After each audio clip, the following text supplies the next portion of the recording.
In the energy markets today, we're going to focus on WTI. We continue to see the rally in crude. WTI up a fifth consecutive day today.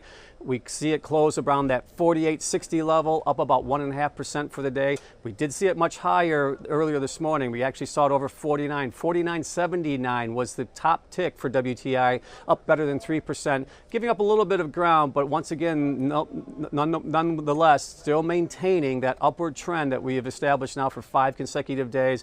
And as we continue to see this market roll out, some of the driving forces I think that are influencing the oil complex, certainly when you look at the U.S.-China negotiations kicking off today in China, the market is giving that a little bit more credence this time around because it does seem that there's going to be a little more motivation for both sides to get something done here, and the market appears to like that when you look at the equity markets, and I think that's flowing into some of the other areas when you look at the commodity space as well and helping to support WTI.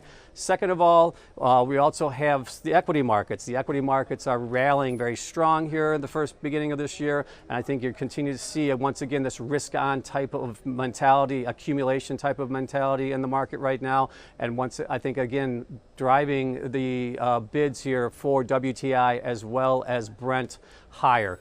Third thing I want to point out is the fact that OPEC now continues to be part of this dynamic, certainly moving into 2019. It does appear that they are starting to initiate those cuts that they talked about in December. We're looking at Saudi Arabia cutting about 800,000 barrels per day. If you look at OPEC, including Russia in that group, you're looking at about 1.2 million barrels per day cut by the end of January, at least through the first 6 months of 2019. So there you go with that reduced supply story that the market's been trying to price in, and couple that with the other two items I mentioned, that's continuing to serve, I think, as a foundation for WTI and Brent. Looking at activity, some decent activity here when you look at the futures and the options, definitely.